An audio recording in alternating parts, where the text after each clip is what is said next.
Why should there be? And without our first thoroughly examining this question, in fact, no real interest should be born in what I wrote on the issue. Why should there be a distinction in one religion against others? And should it be valid? Will it be from the same God? Now, these are the issues which are fundamental to the question you have asked. And they must be answered first. The Holy Quran raises these questions. To begin with, it speaks of commonality of all religious doctrines which are fundamental. And it describes the belief in one and the only God, the dedication and pure dedication to Him and Him alone, worship, spending in the cause of our God, and believing in the hereafter, etc. These are the fundamentals which the Islam claims are common to all religions, without which no religion can be considered to be from the same God who spoke of these fundamentals to all other religions.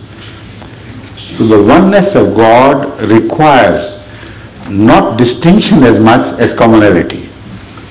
And it is with that that the Holy Quran begins.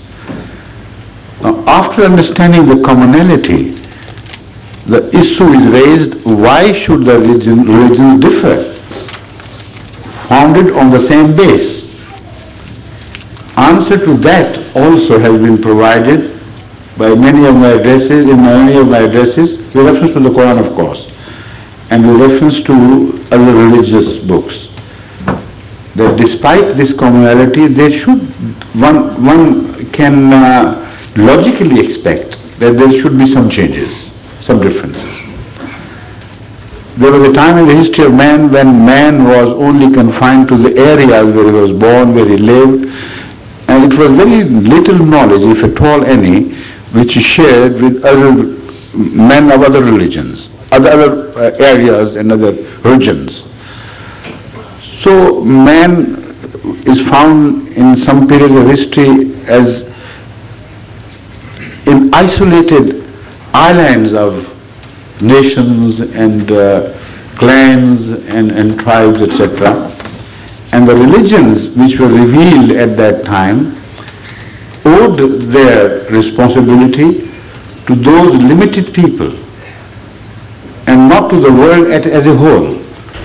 So no universal idea could have been born at that stage of history, and it would have been completely out of date if it were mentioned in the religious books of that period.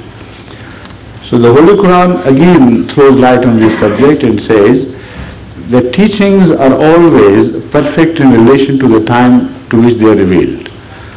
And they differ. And they meet the demands of the times perfectly. But when the times change, then the teachings must be changed accordingly. So the concept of perfection is relevant in this context which I am discussing. For instance, there was a teaching of Judaism where emphasis was made, or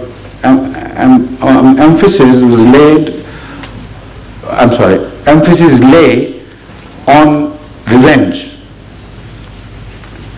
So much so that some even Judaic scholars misunderstood it and thought it is a must and there is no room for anyone to deviate from this teaching of eye for eye, tooth for tooth, and this and that. While the Holy Quran, speaking of the same, mentions it to be a necessity of the time. But a window was opened, according to the Holy Quran, even in the Torah, for forgiveness. But a smaller window, which was not emphasized. Because if at the time when Moses appeared among an oppressed people for hundreds of years, he had equally emphasized the forgiveness and revenge, then a people who had been made cowardly, who had lost all their human dignity, who could not rise up to the challenges of answering an enemy with the same weapons.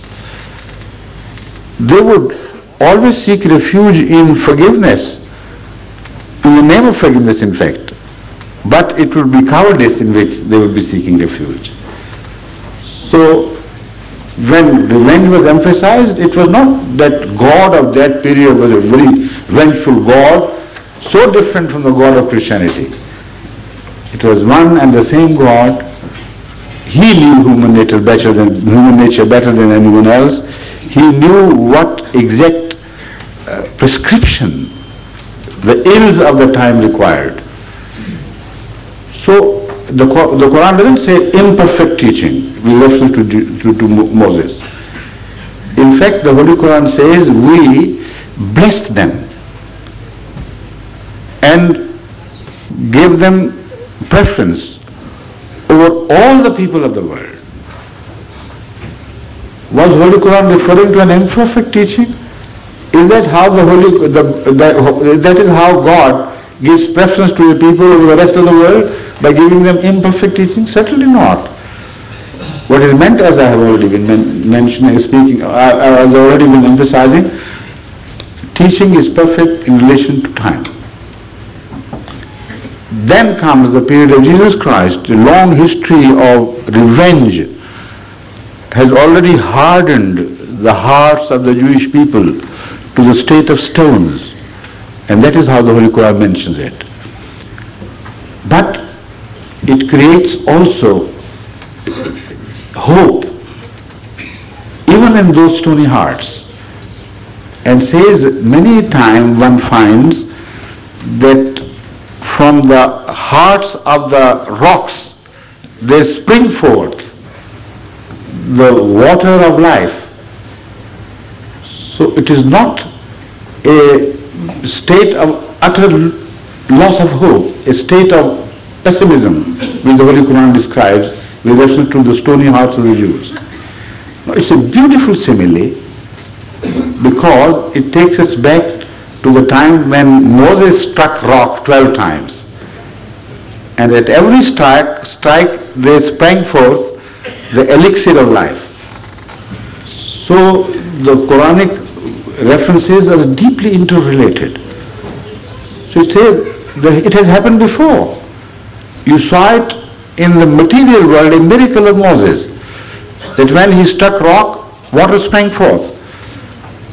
Why have you lost hope in your own stony hearts?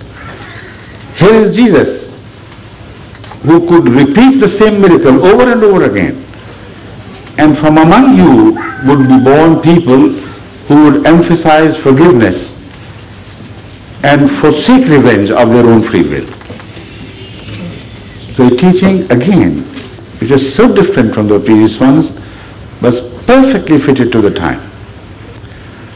So this is the example of distinctive features of any religion. Now we're talking of religions which are confined to certain areas, certain traditions, etc. But all religions have predicted a golden age of a universal religion appearing.